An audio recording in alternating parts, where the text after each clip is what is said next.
No.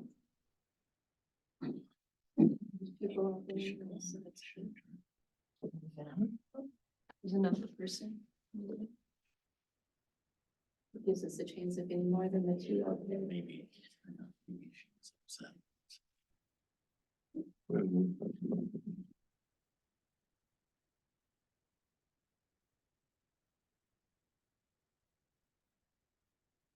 Hey, Connie. Almost ready.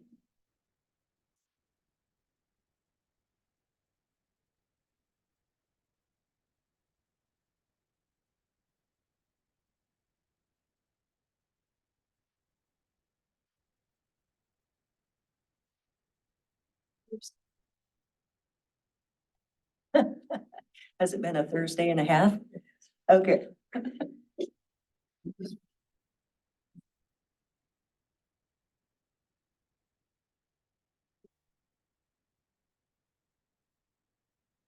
All righty.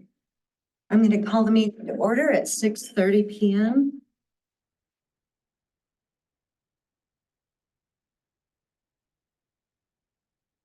And the roll call, Commissioner Wendy Phillips, present.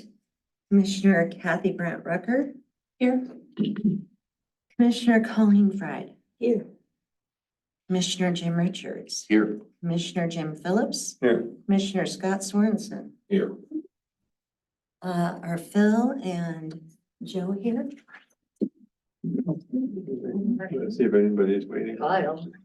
Oh, wait, there's Bill. There's Bill. Yes, yeah, Phil Carlson is here. Bill.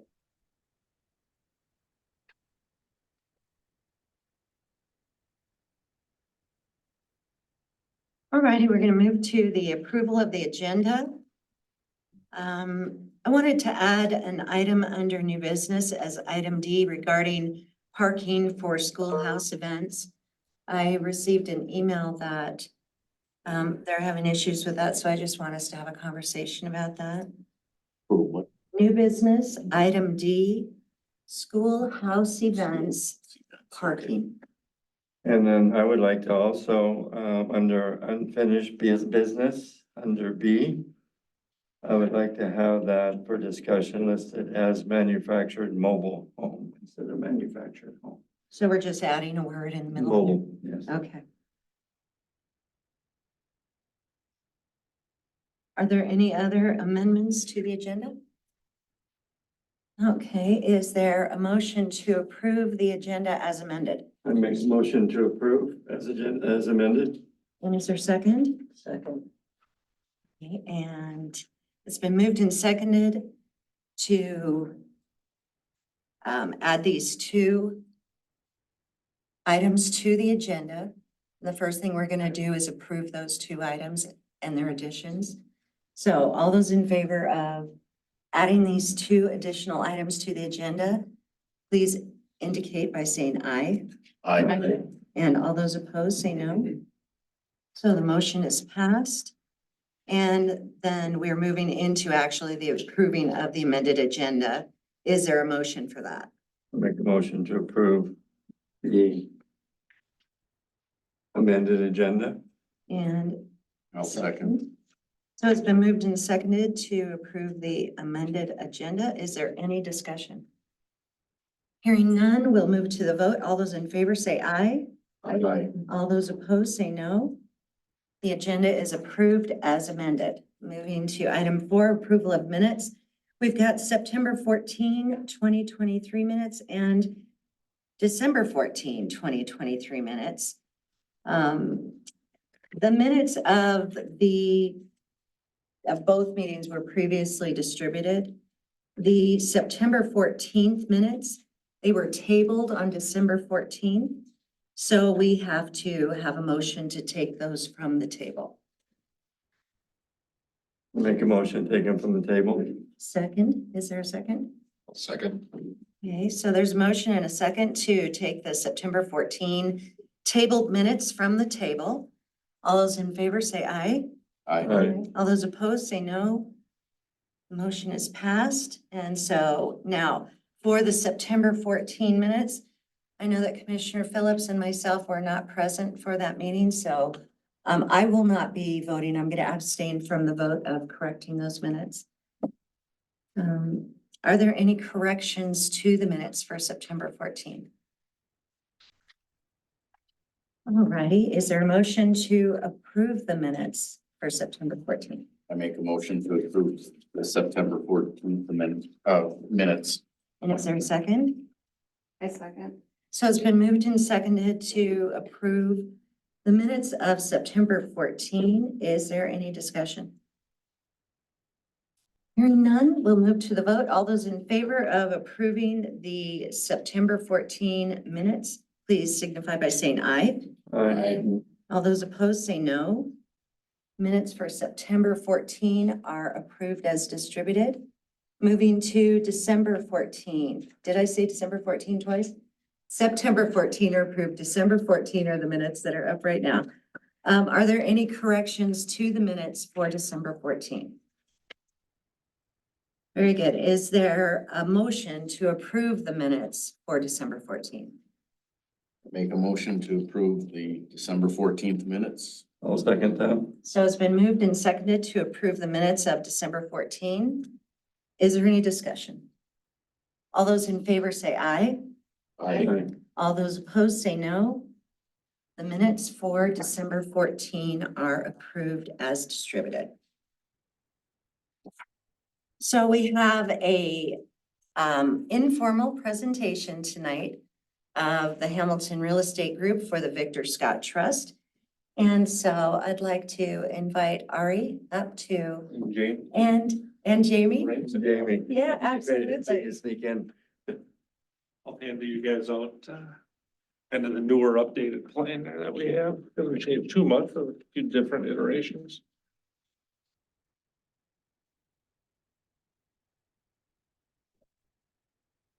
Thank you. Thank you. Thank you. Yeah. So. She had a rough one today, so she puts me on there. Well, anyway, you can see the plan as we've done it. It's pretty similar to what we had done before. We've made a few different changes. We're still moving forward with it. We were trying to fast track it, but because of timing and things, we didn't quite get everything done we wanted to. One of the big changes you'll notice on here, we did add a few more single family lots. After a little research, talking to brokers and builders and things like that about the market and trying to get a feel for it. So we added a few more single family lots right there in the middle of it. As you can see, those were townhomes before. So we're hoping, as we're trying to learn the market and to do things like that, we thought from our research, we'll do that. Not finalized yet. We're still talking to a few people and going that way. We've also discussed a little bit about the 2 commercial lots we have on the far west end, about maybe expanding those a little bit. So if someone wants a little bit bigger building, we might need more square foot for the commercial lots if someone wants a 10 to 15,000 square foot building, things like that. So we're trying to be a little more flexible there. That's not done yet. But those are some of the thoughts we have. Other than that, the roads have stayed roughly the same.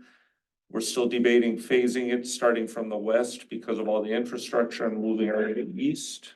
And maybe having that first phase roughly on that one road that runs north and south there. So some of the other things we've done, we have talked to a few different banks around locally, small banks and larger banks too. There's some trepidation because of the untested market in Orinoco for townhomes and smaller lots like this. This is something new for Orinoco. They're all a little bit worried because it's untested. And obviously the inherent risks that come along with development with interest rates, no one knows where it is. Hopefully they're stabilized, if not going down. We're optimistic, but the banks at the end of the day rule the roost, as we all know. But overall, the other thing, Orinoco is a good city and is right for something like this. We just have to figure out a way to make it, to get it done. A couple other things, we did meet with the neighbors, as you know, the neighbors to the east of us.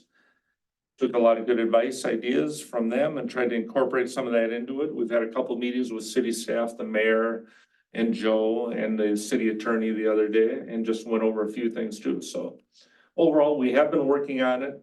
The engineering is not done yet. We still have a little bit of work to do that way, but we're still hoping and trying to charge forward as fast as we can. with your assistance as we talked at the last meeting. So, I mean, that's really the quick update, a few slight changes, but please, if you have questions, ask us. Does anybody need to look at this or have any interest in it? Okay. Let me, well, I don't have the key. I do, I can Okay. make copies. Go make some copies real quick. Okay, well, we can make copies, okay? Yeah, just understand that this is Not very preliminary and not really for publication, but we are glad to, for discussion purposes.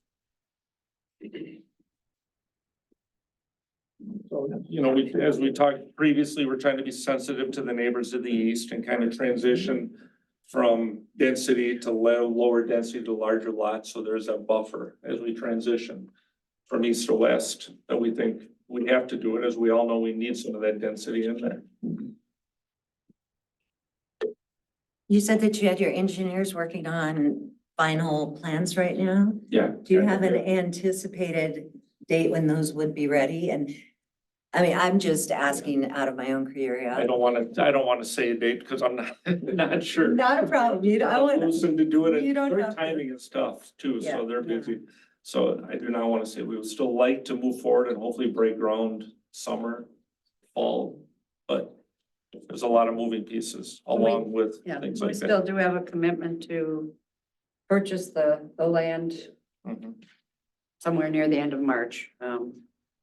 You obviously don't want to hold that for a long time without having the use for it and starting to put it in productive use. And Ari, Jamie, is there a way with you working at this that we could get some preliminary sizes of these different lots that you have? Okay. And that's just, you know, for us to be workable as we're working with, you know, a new company is coming in. I think if you look, it's in there in the small print here, you know, but it isn't, but basically a lot of those single family ones that are smaller, they're about 170 feet deep by 75 to 80 feet wide. Give or take, and then those larger lots are in that half acre, things like that, So so. the smaller lots would still accommodate a typical home with a 3-car garage. They're not really, they're bigger than old city lots. They're generous, but small by Orinoco's historical standards. But I think that we did look at the preliminary report that you got regarding neighboring communities and the lot sizes there, so, and our engineer is well aware of what typical lots are that have been developed in the area recently, so I think we're trying to adhere to that. We think that by adding some single-family lots, we maybe are a little bit addressing some of the neighbors' concerns about density coming further to the east.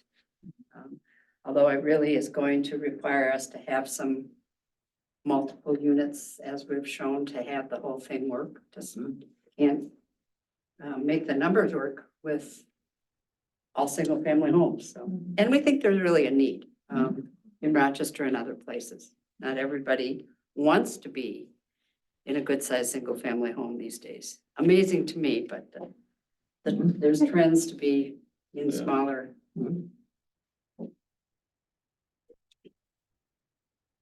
I know that you gave the dimensions of the house, but can you give it to me in square footage, like from this many square feet in the smaller single family units to this many in the bigger ones? As far as the size of the houses and you know, the lot stuff. I mean, I really think that The No, the house lots. size too. we'd like to have, sort of, 82 by, like, here's a lot there that's 82 by 129, so.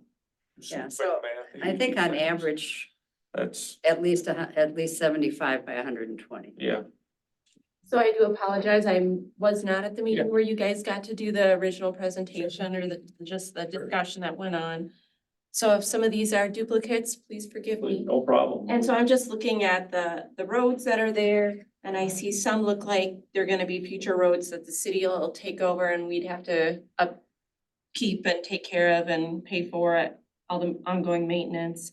But I do see a couple in there that are marked as driveways, which it looks like, now are those duplexes in there by the driveways? And houses back in there. Yeah. Yeah. My question is, some of those that are tucked back in there would not be on the city maintained streets. They're probably in that instance, if that's how they got developed, they'd have to have an association that okay. would be responsible. And then my other Common question, elements. yeah, my other question that goes along that if there's an association that would take care of those 3 different driveways would be just widths and making sure that we've got space for emergency services vehicles, delivery trucks. That would be one of the questions, and without knowing dimensions, it's hard to say what's on there right now. And I know that is a concern, and sometimes you have to get down to the fine, you know, how far can the hoses reach and compared to. Where are the hydrants Yeah. Yeah. as well?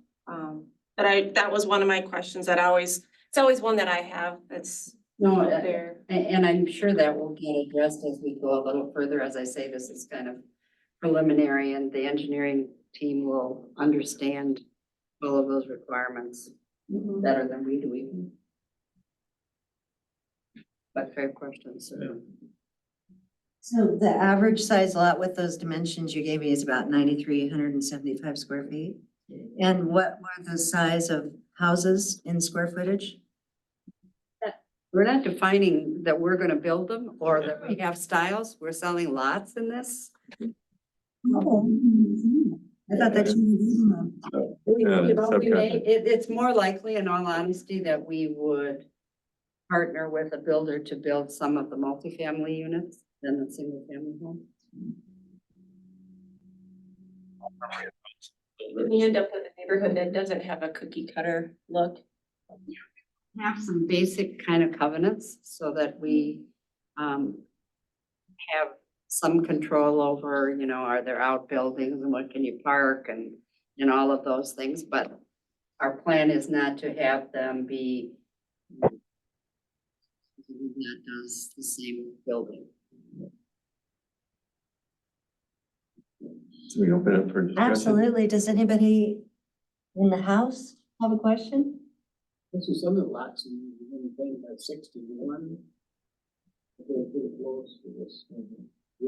We haven't determined the city lot sizes or. We live in Yeah, 6,000 feet on that. Yeah, it's 6710 Yeah. for that lot. I think that was one of the townhome lots you're looking at there, would be a townhome on that, so I think those typically are smaller. We still haven't determined minimum lot sizes. Yeah. Apartments. Hopefully the engineers will be working with your engineers and the city staff to go through all those things too, as we get into those final minute details. Bill, you have any questions? You're on mute. You have any questions, Phil?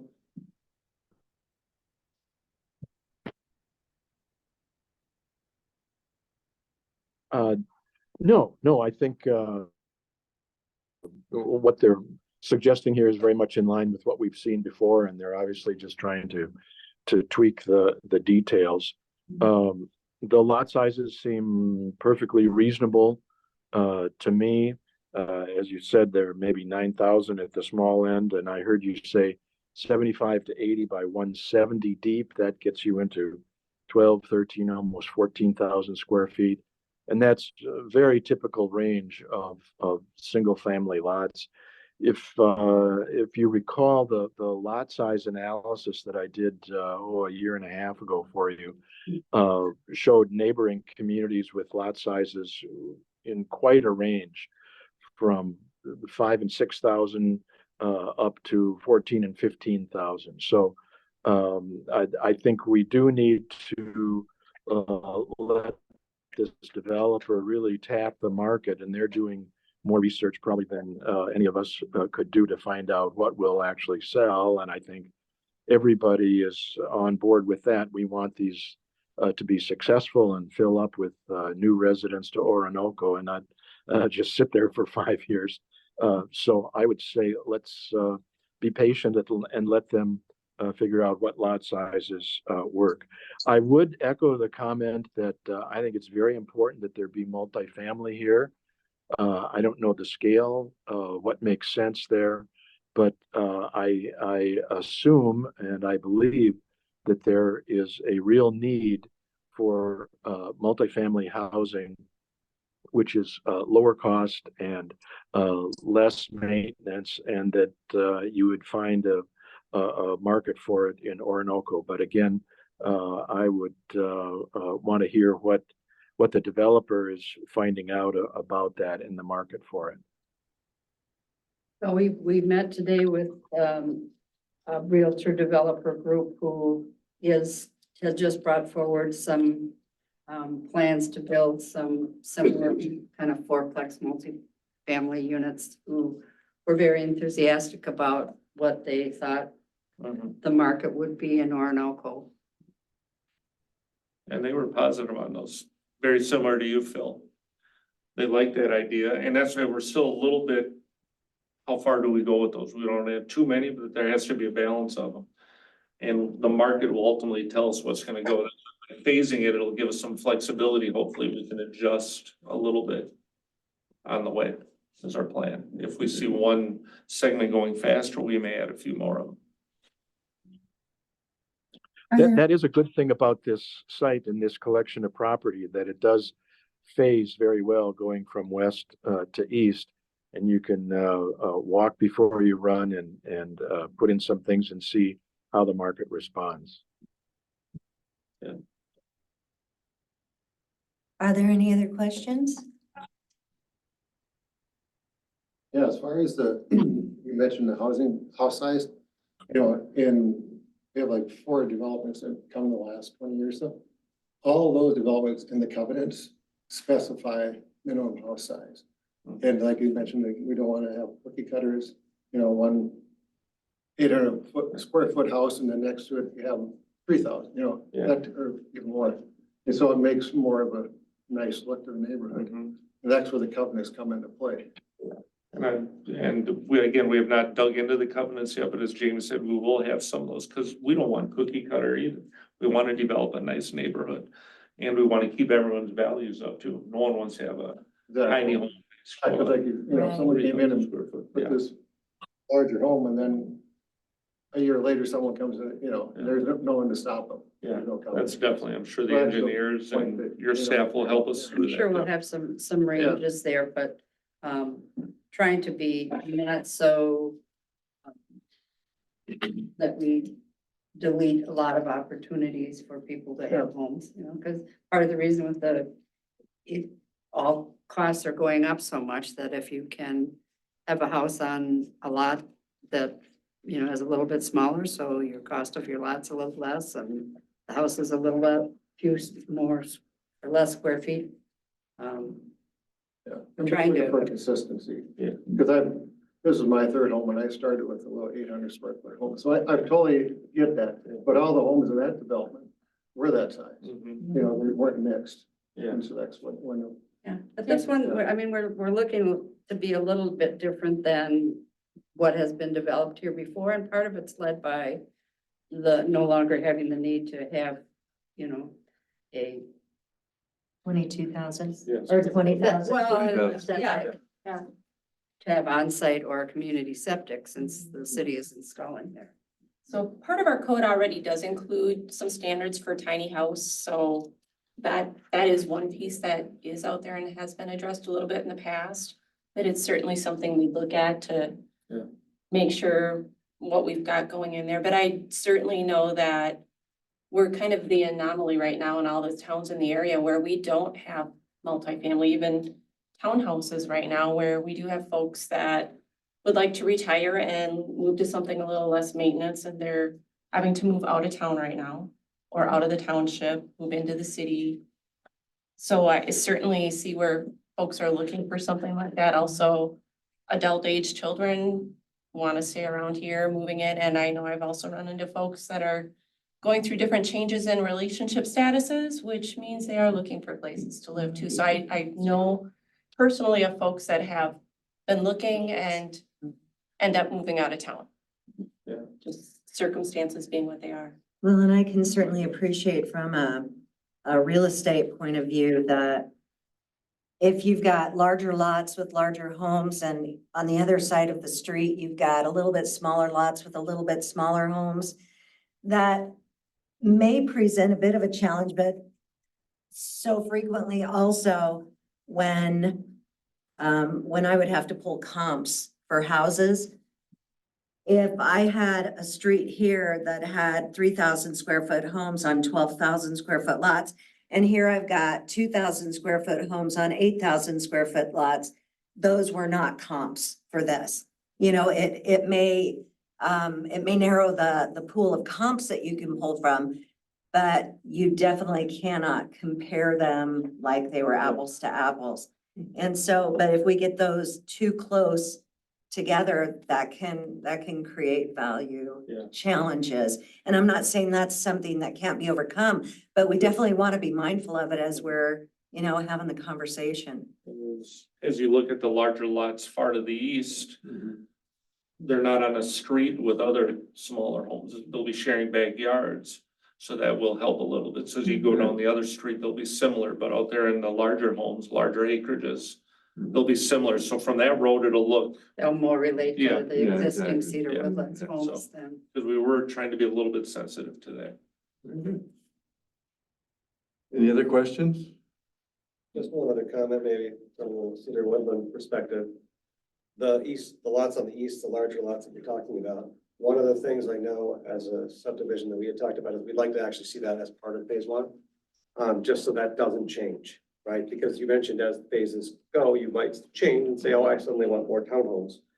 Well, Obviously, we block thought up. about that, but the way the sewer system works, that will not accommodate it. It has to come from the east off of Second and head, or from the west off of Second and head. We actually preferred to start from the east. That was our initial idea, but I mean, Phil might be able to answer better, but from everything we've heard, we have to start from the west and work our way over, unfortunately.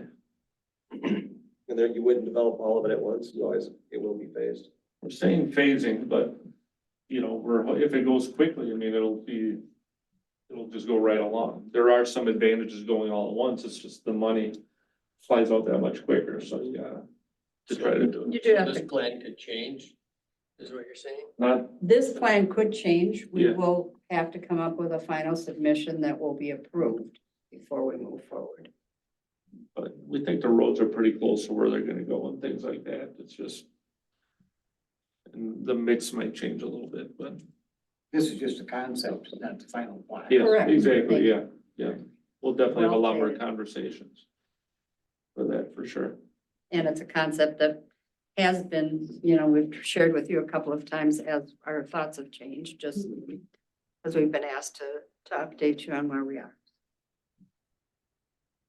And certainly on the question of timing and phasing, we should expect that they might come up with a master plan for the entire property, but they would only plat and commit to build, a first phase with the rest staying in outlots. And the Planning and Zoning Commission and the city leaders should be prepared then that, in 2 years or 5 years or whatever, they would come back and that master plan may change on the future phases. And that's perfectly normal and typical. And again, we want it to be successful and not push too hard into some preconceived notion of how this is going to develop. Well, and one of the other things is that as you're in the process of rewriting your zoning code, many of the things that we're doing now may require some rezoning and some conditional use permits and stuff under the current code, but hopefully when that gets adopted, as we move into other phases, we'll be in compliance and it'll be easier to move forward. There's one more question in the back. Yeah, so Ari, I appreciate you guys meeting with the homeowner. I was here a couple weeks ago, a month ago or so, and appreciate the comments too about some of the things you were saying about, others looking for townhouses or different smaller opportunities. At the same time, though, there's a group of taxpayers and citizens that live here that moved to this area because there was a certain type of house that they wanted to move into, and they knew that it was zoned a certain way for similar houses. So I hope that's taken into consideration. Well, I mean, and we tried to listen to you because that was part of the impetus when we went away from, we talked about the future land use plan not showing smaller lots as far east as our initial plan did. So part of changing this into some middle-sized, single-family lots of what was there.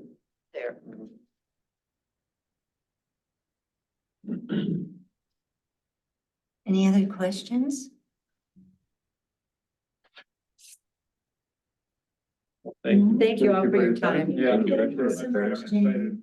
Thank you, Art. Appreciate it. Thank you.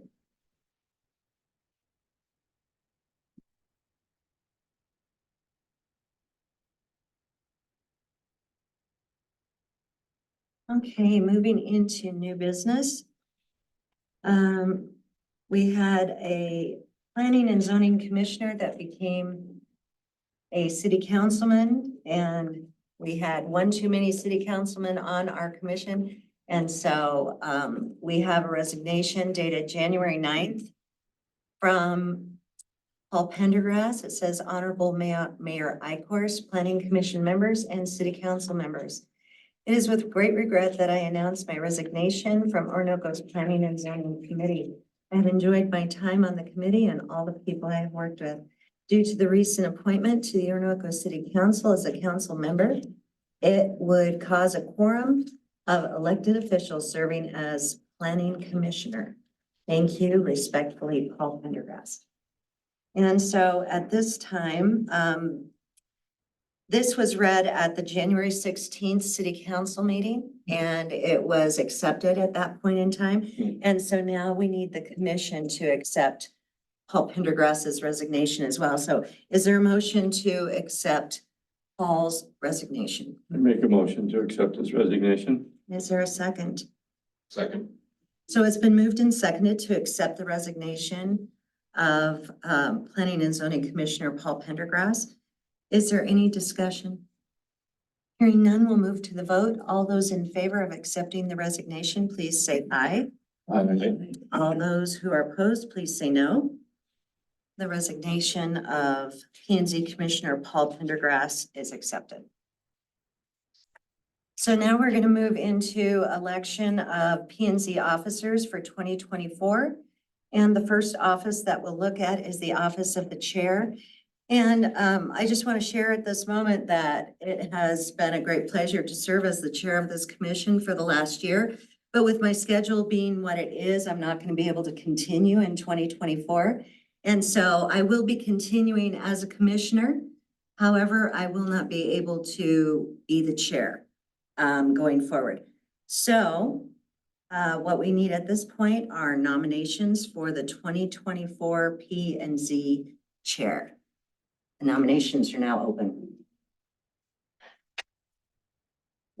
I nominate wanna- Kathy. Yes, I was gonna say, I'm trying to get the vibe from her. She had that look in her face, it's like, oh I can feel the way the weather's rolling here. Okay. is getting a little pink right now. Yeah. little warm in here. Yeah, that's fine. So there, Kathy has been nominated. So Kathy, do you accept the nomination? I will accept the nom. Okay, so what we want to do at this point, there has been a nomination made and a nomination accepted.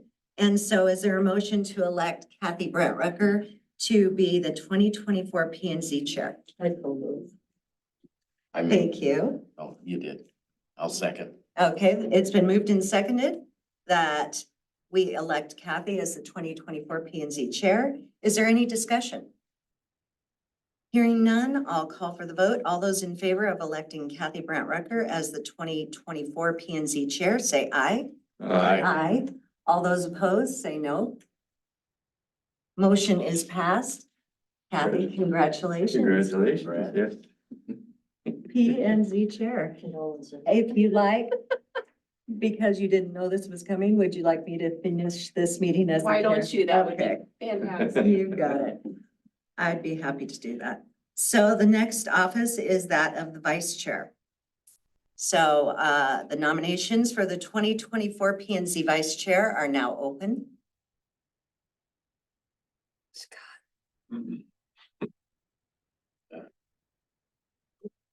Colleen, I don't have time. Well, seeing as it's vice chair and it would be backup, to running the meetings? Is that something you would entertain there, Wendy? I would. Then I make a recommendation for you to be vice chair. Okay, then I'm gonna have to hand it over to you for the moment because I'm the person in Yes. question. I will, so are you nominating or I am yes? nominating. Is there a second? I'll second. Okay. Any discussion? We have a nomination for Wendy to be vice chair going forward. Discussion? I will call the question. All those in favor of Wendy for vice chair? Say aye. Aye. Anyone opposed? Congratulations. Looking forward to the inaugural ball. We just, Some chairs. we just flipped, yeah. All right, but I will turn it back to you to finish off this meeting. Thank here. you. Yes.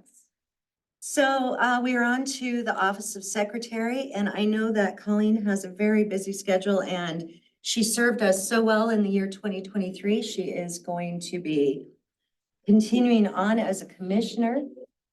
We are so glad for that because of her knowledge and experience, and she's just kind of fun to be around. And so based on a discussion that began in the fall of 2023, and that was the discussion around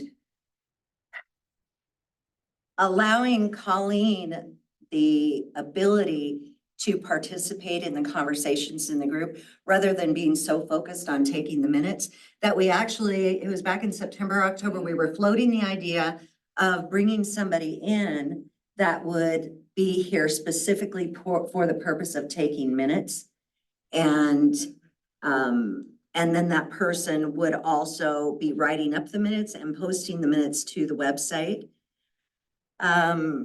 I actually spoke with our interim city administrator about this regarding that possibility. And what she told me is that that would have to be something that would go before the city council. And so the request to get on the city council's agenda, the deadline for that is this Tuesday, February 13th at noon.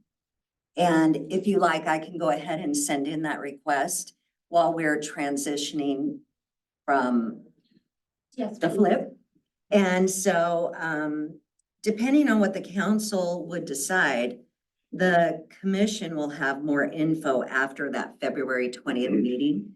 And so until we receive those, the results, I want to float the idea of postponing the conversation of electing a secretary until we find out what the city council is willing to do. Unless one of the commissioners wants to step up right now I don't think we We can. can. and claim you two We can't can. and you don't want to. Okay, well then, I think that decides for us what we're about to do. So what we're gonna do here is, Make a motion to table that until our next meeting after discussion with city council for the secretary. I'll second. so it has been moved and seconded to table the conversation of the election of P and Z secretary until the March meeting. And is there any other discussion regarding this? So all those in favor of tabling the secretary conversation until the March agenda, please say aye. Aye. All those opposed, please say no. We will revisit this topic in March as it has passed to table that conversation. Okay, moving on to item C in new business. I believe it was at our special meeting on January 26th that we talked about the possibility of having a joint event between the city of Orinoco, WSB, which is the firm that is going to be rewriting the city code, the EDA, and the fire department. So Kathy, were you gonna do some inquiries with the fire department and see what their interest was, or? I did chat with a couple folks on first responders as well as fire. And Thank you for being here tonight, everybody Yeah, that's thanks. leaving. Thank Thank you. you. And there seemed to be a willingness, but we just needed to know what date. And I don't know. I think we had thrown out that that date might work, but we had never heard anything back necessarily on that one. And I think I got a postcard the other day in the mail that said there was something that was gonna happen in February now, so. Rylan, can I ask you a question in the audience over there? With Sita and Rebecca, did you have the 27th of February marked down? Right. But what's been advertised, we're planning on, yes. Okay, so Where are you doing that meeting? Here at City Hall, I've booked that night, February 27th. I have this room booked for caucus night. We did that about a month and a half ago, I believe. okay? is More of there, that. is there a possibility that we could move that to March 2nd or not? All of the promotions, newspaper ads, all been done. It's been in 2 weeks of papers.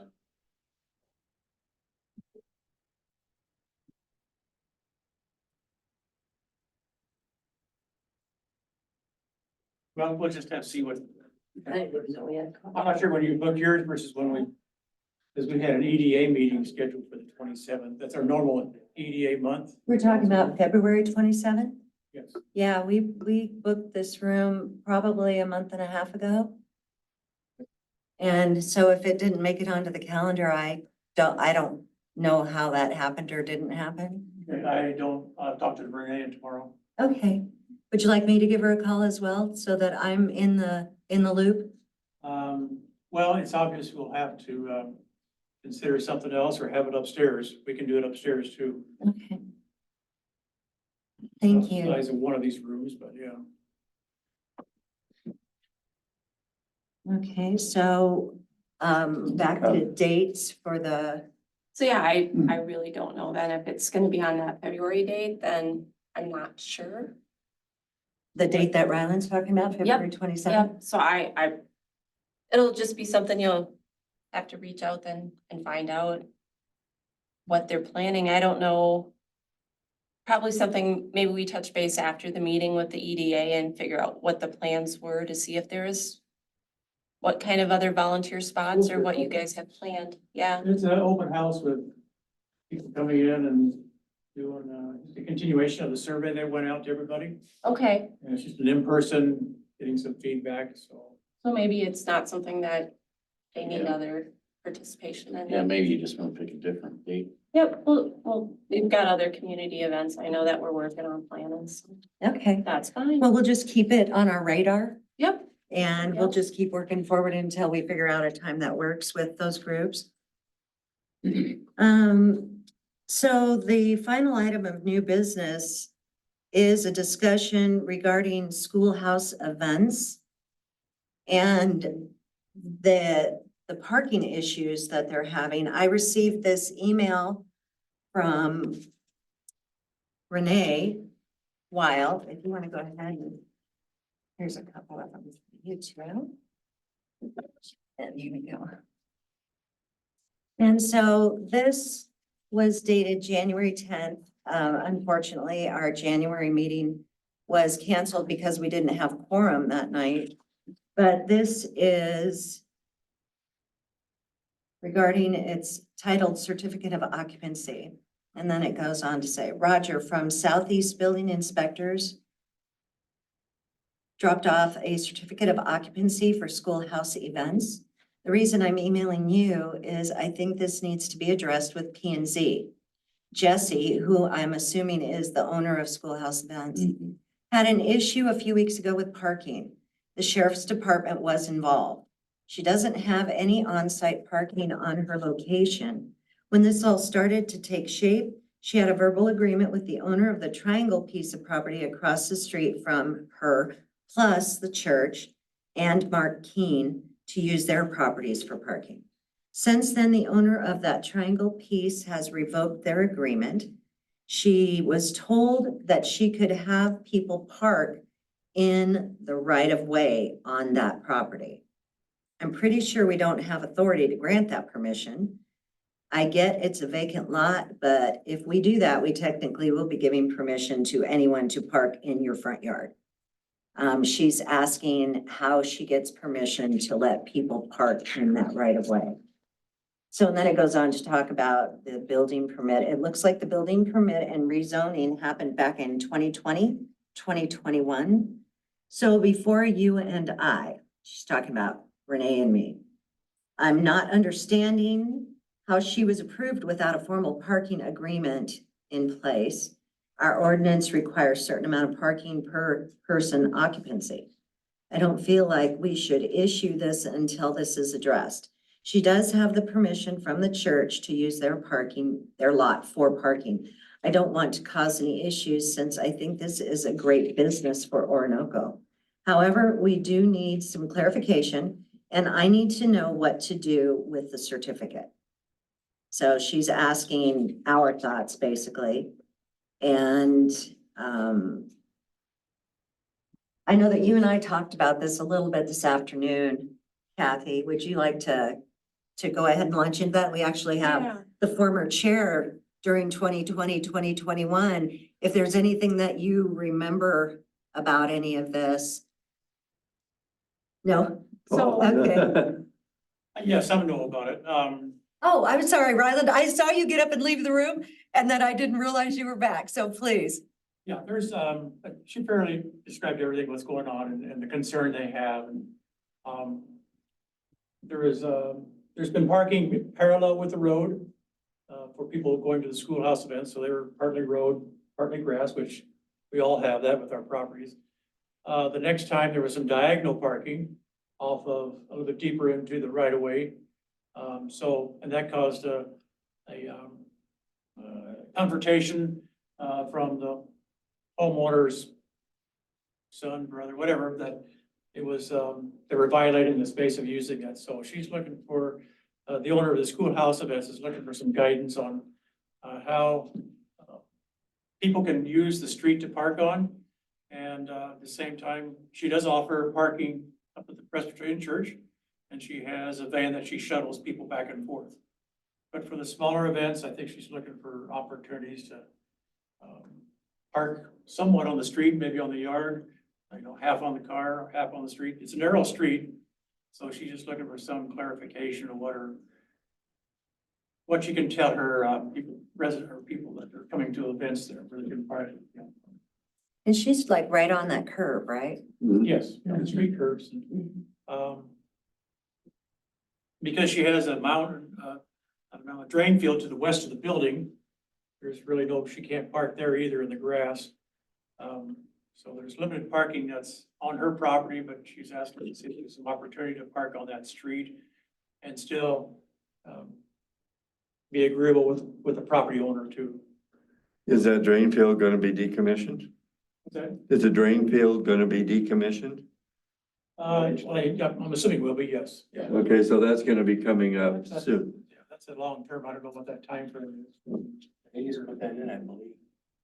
I think it's already in, isn't it, for Yeah, right it's now? been there. No, I'm just talking about the hookup for the sewer. That's ready to, Curb stop for- Their initial. yeah, for the initial phase. So she's gonna be in the first phase, right? Yes. Okay, so that's gonna help. I'm just Yeah. trying to say that way. The other thing I was thinking, I know she's got the van that there is that she's working with. Behind the Presbyterian Church is our park. Okay, which should be okay for people to park there as well. Small parking gravel lot there, yes. To give a little bit extra. And then the other thing I was thinking, we do have our parking lot that there is next to the river as well. So here's what our city code currently says. So P and Z, as far as we go for a board, we don't necessarily regulate parking or do enforcement of parking. So that really is city council. But what our job here would be, if we have applications that make it to us, we should be looking at the code to make sure whatever commercial business is coming through has the appropriate parking spots as required by code. So for example, I think the restaurant is for every 3 patrons you might get, you have to have 1 parking spot. Whatever your size of your restaurant might be is roughly how it I think it's spelled out. in So it's code. your seating capacity So it's your times three. capacity, but it's, you know, each type of business has a different number of parking spots that they should have required. Now, where this particular business falls in the code and how that was completed, I don't know. That particular permit didn't come before those of us that are sitting up here. But that's just one of those considerations that when we get an application in, our zoning support would look at that as one of the things in the write-up when they're saying yay or nay, or our findings of fact that we should be looking at. So that's kind of done and gone.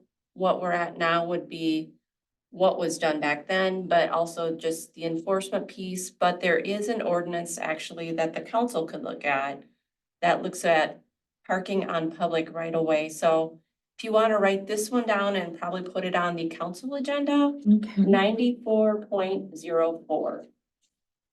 So part of it talks about truck trailers, farm tractors. That's not the part we're really gonna be looking at. But there is a different part that the city council can look at where it literally talks about time limits and signs and angles versus parallel parking, where no parking or standing zones. So there is a little bit of the city code that already talks about this, and that's probably a council discussion, not necessarily a P and Z, because we don't have an application that we're looking at doing something for. This is something that's existing and really is a plan of enforcement in city. Also, I think that some information that we need to have is the number of occupancy and how that works for the number of cars. So at least we know that number that's there that they're looking for to be able to have. The records for Stantec, because what I recall from that is they approved it for us. They gave us their opinion to approve it because they took into account the quote, I was told, signed agreement between the property owner of that triangle piece of property and the church. But Stantec approved it based on the occupancy number and the code, so it passed and met the criteria for parking at that time. Okay, so that, And I Now, remember whether that. that agreement has never been formally signed or had a time limit, I don't know. But Stantec, and maybe even Phil, might go back in their records and see, because they were the ones who approve all the logistics of that and then give us their opinion, much like they do for you guys, right? And they'll, yep, it meets all the criteria, and so it got approved. Yep. But I don't know, like, obviously I never saw the signed agreement with the, and clearly something happened, that they're Right. parting ways and not working together. But that might be a place to go back also. Yeah. And Phil is no longer on the call, so that might be something, Wendy. Do you want to do that on your last round of things, or do you want? No, I'm so slammed for the I will rest of take the over and I will Thank you. contact Phil to get that and have it forwarded. I to will you have guys. these two things put on the agenda for the city council. Yes. I will send that to Renee, but I'll let you. But handle I'll the follow up with Phil so that Mhm. he gets that information pulled, so you guys have it for council. okay, good. Just one other comment. If you go to the Olmsted County GIS property map, you see where the property lines are in the right of way. All of the parking that's been complained about was either, it's a 50-foot right, no, 50 or 60-foot right of way. And the street curves way to the north side of the right of way. So there's a lot of open area on the grass, and it's beyond the property line, but it's in the right of way. So that's where they were parking. So it's a matter of interpretation of what is the correct place you can park. So Well, that's where the and discrepancy comes in. You can- if we go back to that code that you guys can look at for council, there's something in there about, do you want to mark it out with signs? I mean, so it's just how much work do you want to put into it? Yep.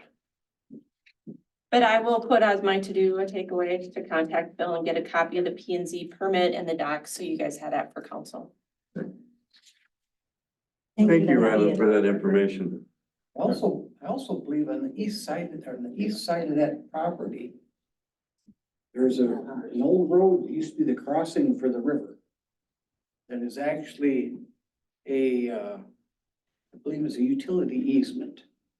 It actually belongs to the city, and I don't see why they couldn't be using that. It wouldn't interfere with that property, it'd be to the north of that road.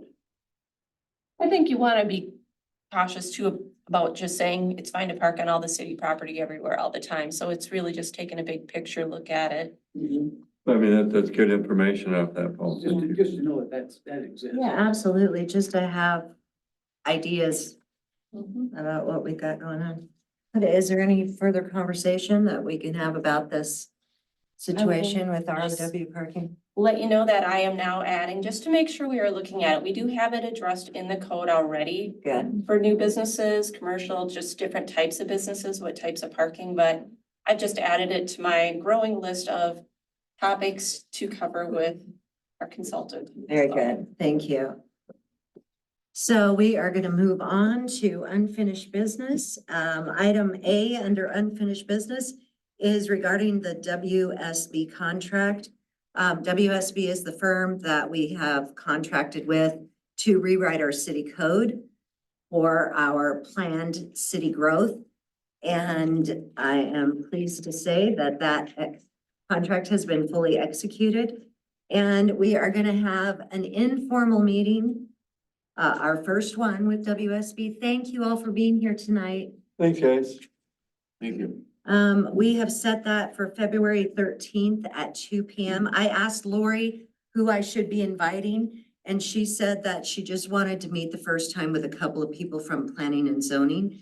And so I think that what we have planned out, Kathy and I are gonna meet, and Jim is gonna be a tour guide. And so we're gonna sit in City Hall and have conversation about a plan of attack.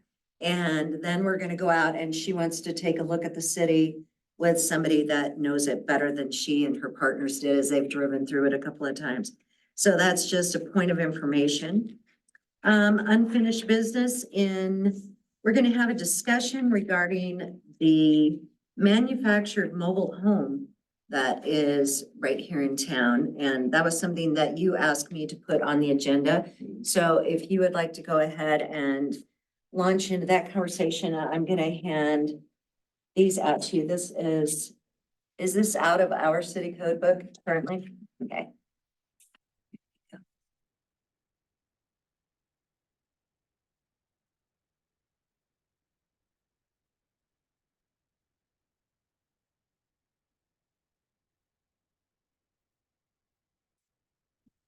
So there's a single wide mobile home that's up, and I don't have the address of what it is, but it's just up by where the schoolhouse is. That was actually put in, I believe, the end of September. And October while we were in Iceland. but I think it Was it was, October? maybe it's October, okay, but. It appeared while we were gone. Yeah, and it was one that was brought to my attention by a few neighbors that there were around there that weren't happy with that being done. And so in the process of that, I wanted to do some research to find out exactly what's going on and what had happened. And there's numerous emails that we have in our file in the office that turn around and have communications between the prior administrator and the owner of what there was. And the communications were back and forth. At that time, the prior administrator said she was really swamped with what was going on with Gold Rush and really didn't have a chance to do it. One thing led to another, and she looked at saying, it's okay, without looking at our actual code that we have on page 83 with our code number 151.208, which specifically lists manufactured homes and recreational vehicles. And under A, number 1, it says new manufactured home parks, okay, are where you want to put existing manufactured homes. That's the only place where it's permitted is in a manufactured mobile home park. Another one that goes along with that is 151.208 part C. Okay, and then again, it goes into the description of what it was. But it's got to be put in a manufactured home park is the only place that a mobile home, manufactured mobile home is allowed in the city of Orinoco. So we've got an issue that there is that should not be there. Our code clearly says that. And for some reason, it was overlooked. When I brought it to Phil's attention in our last meeting in December, that we had, Phil said, you're absolutely right. It should not have been allowed, that should not have gone through. And to him, it was go to the building inspector, and from the building inspector to the sheriff to have it moved.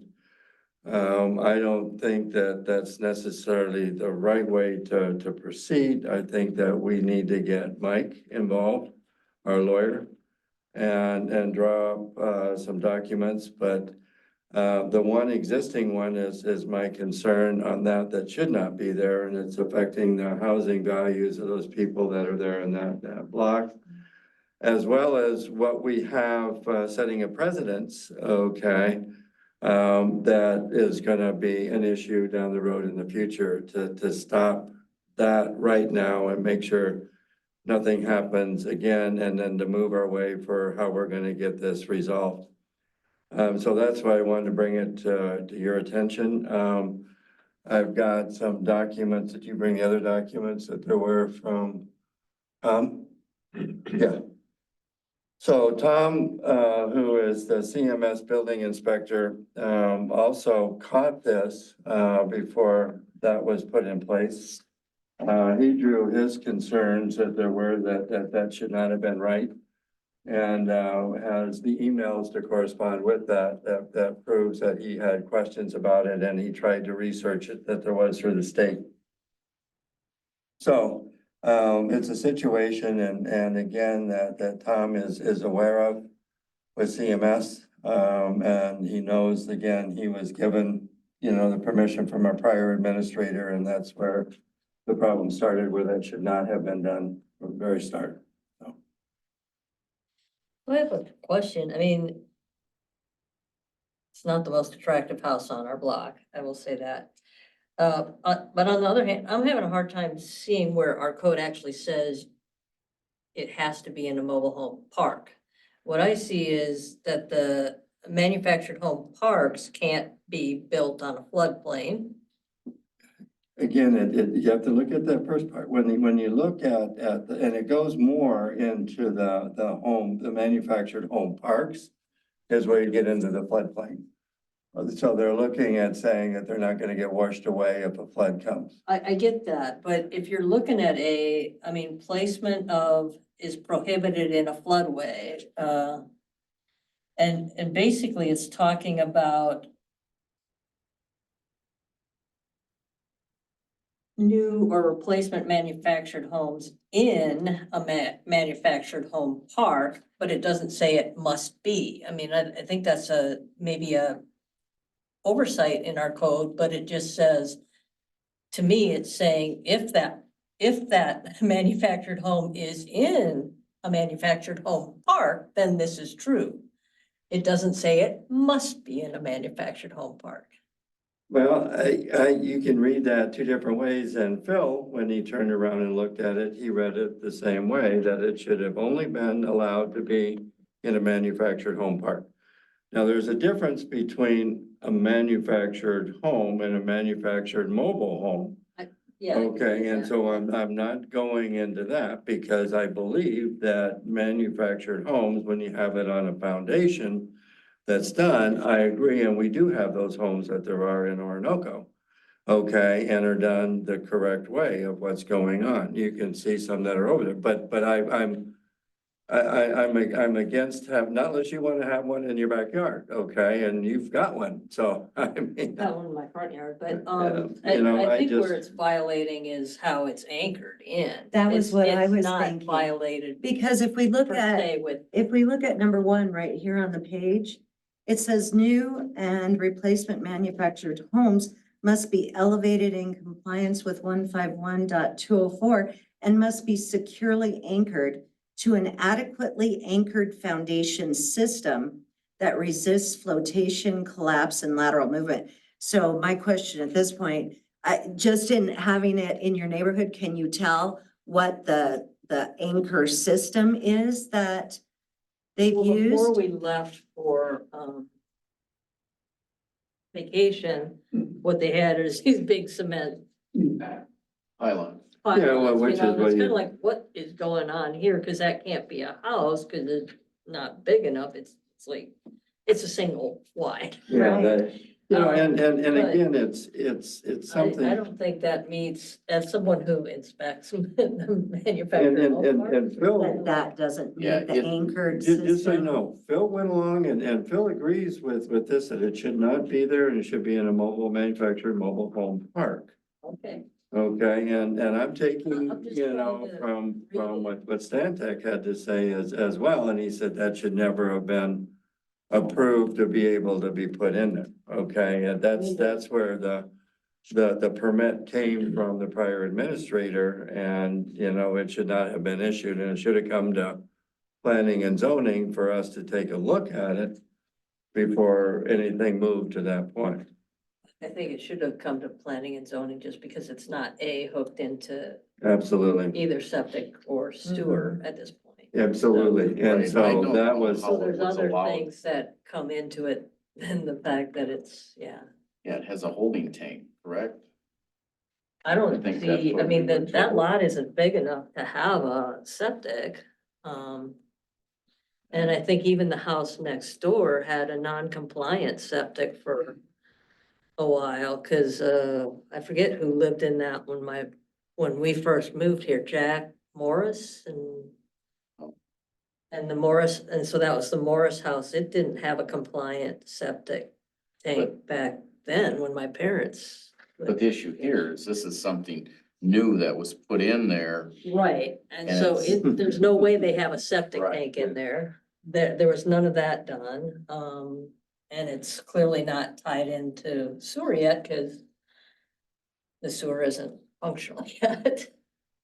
So I did add, just in our prior meeting, just mobile homes and looking at mobile homes or recreational or all of that to make sure we've got our code going forward how we want it to, because right now, this one's not coming to P and Z. This would be it back into that enforcement and the city really, whether they have the attorney or whatever route they want to go. P and Z is not the enforcement Mhm. vehicle for this particular issue. But we certainly can look at the code and make sure going forward. So I did add it a while ago to my list. But when I had done some research on this a while back, usually unless you're in a park, you have to have one affixed to a permanent foundation is how it's usually phrased.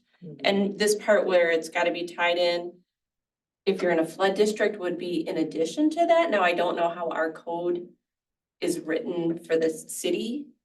But I just know from doing mortgage work that you're not gonna get your standard mortgage from Fannie, Freddie, or banks for a mobile home unless it's affixed to a permanent foundation Well, and you own the land. and if you read the definition of mobile home, it states that a dwelling unit designed to be transportable and suitable for year-round occupancy and containing the same water supply, waste disposal, and electrical conveniences as immobile housing, whether mounted on wheels, jacks, or permanent foundation. The key there is it's designed to be transportable.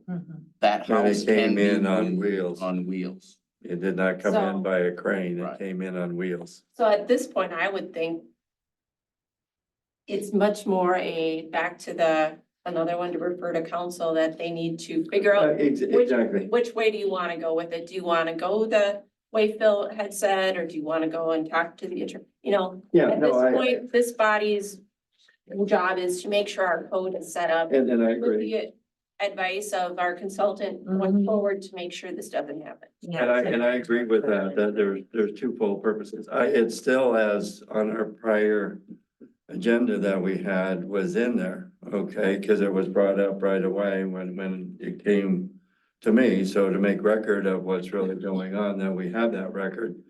I'll be glad to bring that up in front of council, you know, on the 20th, but it's something that I think we should be aware of, again, for writing code going forward. And to be able to bring that to the attention that somebody else doesn't use that as a precedence.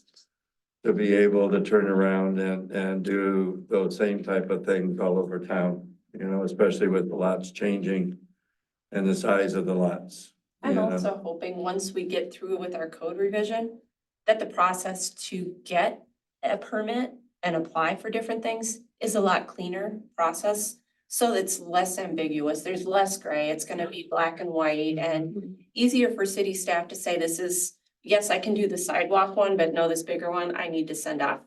And then we had that discussion with the owner of CMS earlier today. What was going on and our concerns that we had also with this one in particular, but also. Looking at other permits that were coming for us to be aware and to know what's really happening. And for us to also to be notified before an occupancy is given. For temporary occupancy, or what was the terminology that there was? Yeah. Temporary, so Well, when and- something happens, that at least we're aware of that, of what's going on with those permits. And Okay, I'm looking at a email correspondence that's going back and forth between some of the people that were involved in this and I can see where it kind of went off the rails. So, yeah. Well, and that goes back to something we had requested just for this group is a list of permits issued every month. Right, exactly. Eventually, things will settle down and we'll get back to where we can say, we need that list of permits that gets issued every month. Not that everything's on our agenda, and if we do our job right, very few things are gonna be on our agenda. But if we We do the rewrite correctly. do the rewrite correctly, we'll know that we've got 10 new house permits or, whatever it might be. And of those 10, hopefully we don't see any of them. Maybe we'll get one as a condition they need something done, but that's the hope, is if we get this Oh, yeah, code done absolutely. right, our Right. consultant will help walk us through to make sure that we aren't having to make all these exceptions, that our code really does work. Exactly, I agree. So who gives the permit, the occupancy permit? It's done by, right now, the way that the contract was that we read with CMS. It comes with them giving that, and so that was the And they're first the person. inspectors, right? Yeah, so that's the first person that I went to when this came up. Was that discussion, and the owner of CMS gave me all the documentation that Wendy has there on the emails that were going back and forth with him. And he raised a question about that, saying something's wrong here. And so the red flag was up all the way along until the prior administrator just gave the building permit. And so that's how everything happened. But just because you have a building permit doesn't mean you can get an occupancy permit from Well, a county this- perspective if they're not set up. So they still don't have their certificate, Yeah, right? do they have? I don't know if they do. I'll pick that up from Tom, but I'm just saying, I'm bringing it up that I was trying to follow all and figure out what happened, how it happened, where the error was, okay, and again, to catch that. So we don't have this with the precedents that's already in the city now, so it doesn't happen again. Okay. So this has got to go back to the lawyer? and No, the we will have to council? bring it to city council. We'll bring it to city council. And at least do it that way with Mike and do it. I'm trying to do it the correct way, so. So I'm gonna put that on the list too, to make sure Okay. that comes from P and Z to Renee before Tuesday. So that is the manufactured mobile home.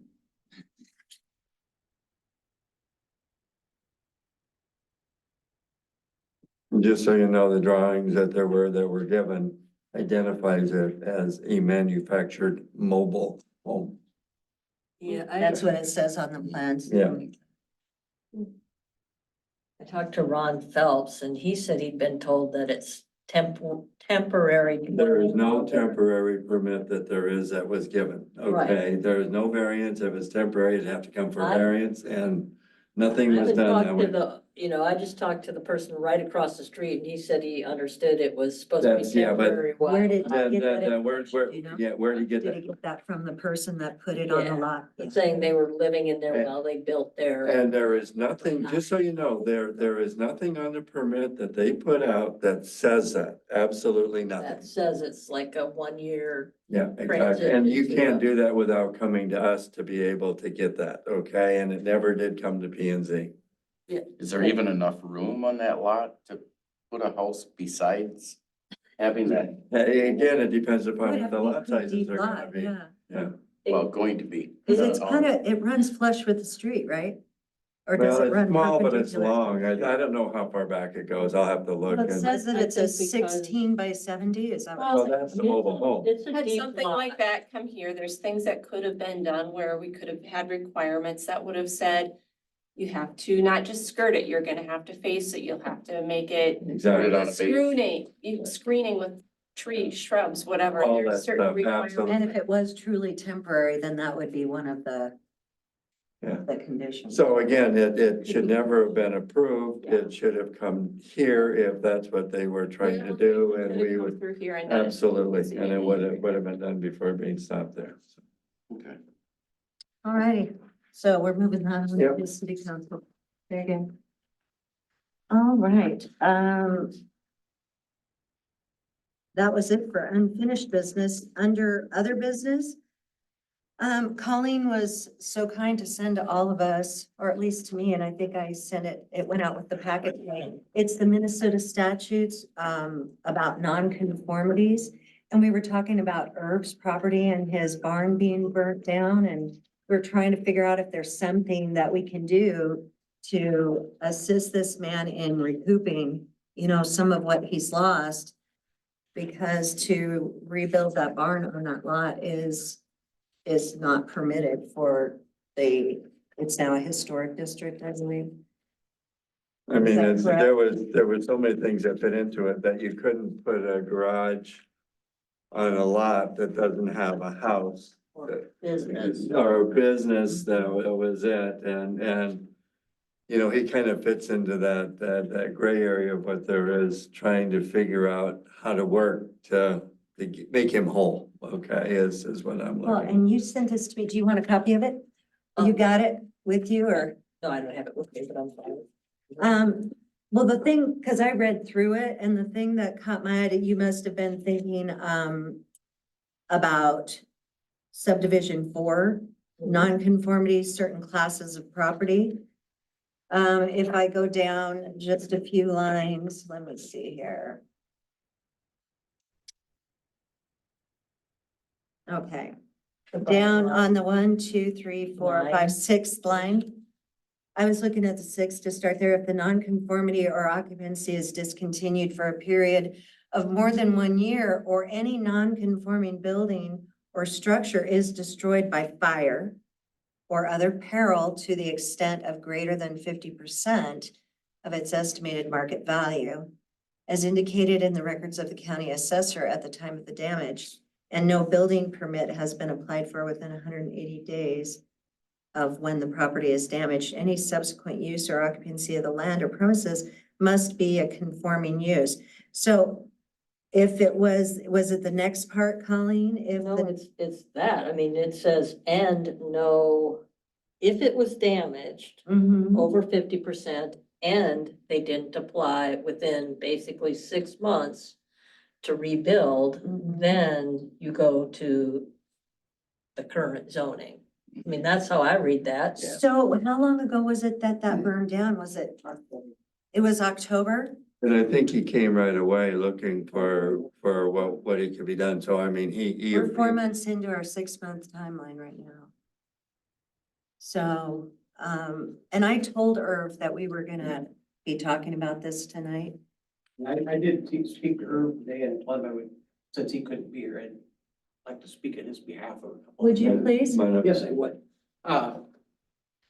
Little story to start with is when we rebuilt Highway 52 in like 2007, I think, somewhere in there. We took the old southbound lane became the west frontage road. Okay, They took the northbound lane, made it the southbound lane. We put a new northbound lane in, went up across the river, or across the lake. And then we took Minnesota Avenue used to cross right at Tilly's. You can see how the traffic would have flowed straight across. And we rebuilt Minnesota Avenue to go down across Pat Hall's property and out the south end. Through the process, it wiped out $30,000 a year of Pat Hall's income. He had 5 billboards there. They refused to let him rebuild them. The city had to pay him for 5 years of use. Lots of money on them billboards. So, and there is a statute within the state, 117.184, that says that compensation for removal of a non-conforming use. Basically, it's saying that if you don't want to allow him a non-conforming use to continue, you have to pay him for that non-conforming use. So it's basically, if he wants to put a storage building there, what's it off the city's back end if he does that? That's what he's used it before. You know, he's not gonna make it look like junk. It looks nice, what he's been doing there, but he wants to put up a storage shed. I know it's a residential lot, but if he brings it to good standards, you never know what it might turn into down the road if he decides to change it into something else. I just want to bring it to your attention that the city may have to pay him for that. I think that's good. I think it goes into the new zoning that there is for the historic business, part of it, and I believe me, I'm really sorry, because I thought that was really a cool building that there was for. When was it built in the 1800s? Yeah, it was old. 70s or 60s. Yeah, so, but he's got a really a valuable piece of property that there is right coming across the bridge that's prime for something that would be for historical business, looking at it that way. But I know, and he was looking at trying to put up not just a storage thing, but he was looking at putting up a kind of a garage plus office type thing from Northern Northern Lumber? From Northland Buildings. Northern Buildings, yeah, so they had it, and so he had the drawings of that and design, but he couldn't get the dimensions to be able to work off, because until you bought it, they weren't gonna give the dimensions and all the details. This is what he showed me from Northland Buildings. Just pass it around a little bit. He talked about putting that up there. This would face the east. Okay. So if you pass it around, which I think it's nothing that's gonna be detrimental to the neighborhood. Right. You know, But that's basically, it's the same, he can rebuild He just has What to get he his needs to application in rebuild. right now. Yeah, he Pardon? does. He just have to get his application in Maybe right when now. this 180 days run out. because then he wouldn't. I mean, have it's to a necessarily nice follow looking, zoning. And building, just, it wouldn't be an I just pulled eyesore, it I up don't think quick. at all. But that statute, that 117.184, we probably have to have the attorney look at it or something, because it looks like it talks about compensation for removal of illegal non-conforming use, but it does talk about if we were to take away somebody's legal non-conforming use, and it talks about it's a taking or prohibited without just, and I don't know that we'd be doing like an eminent domain on any property or anything. No, but- it considers it taking when you don't let him reuse it for the purpose. But I think if he could get his application in, he can still use it for Well, that. He's already put a few applications. Yeah. He's tried a couple of times and he's got a little up in the office here that you can't do that. And remember, Make up your mind. Phil was on with this, trying to find ways around it. I don't know if it was in November think it's how our code is written is the problem. Yeah, It's but how I our would, code is written, but Minnesota code would allow that. Yeah, I think so too. I think so too. So I think, It was due to circumstances beyond his control, is being. absolutely. Down to. Thank you. You're welcome. Yeah, no, me, it looks like it should work, but Yeah. He just needs to get his application in. and get the drawings here, if Get we the can get drawings so they can that, be approved. and we'll pull it up through And Phil. get the office to accept his application, it sounds like. Well, yeah, but he kept changing it is what Is the that what thing it was. was? Oh, yeah. Okay. And so and then finally he came with this because he had the others.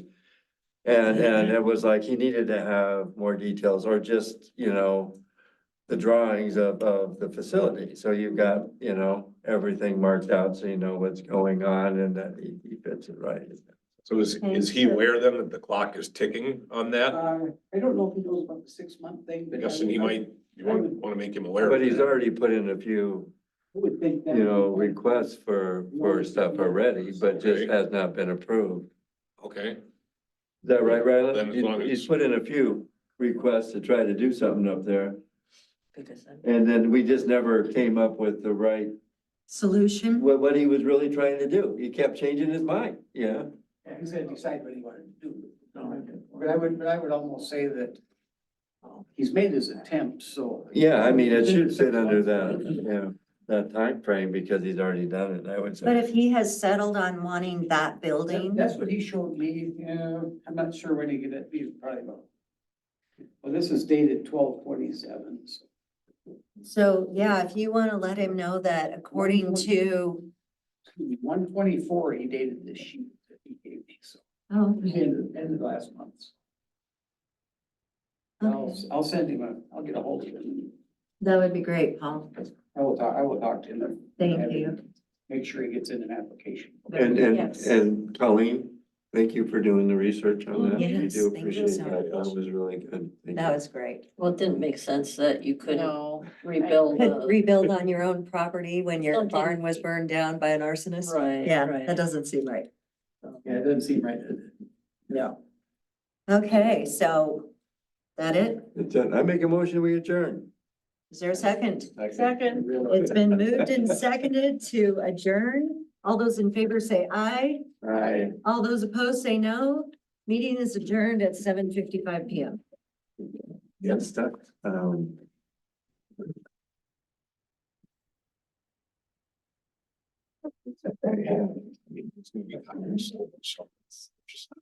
Yeah, but we're rewriting that whole code book, and we need to have, I think you guys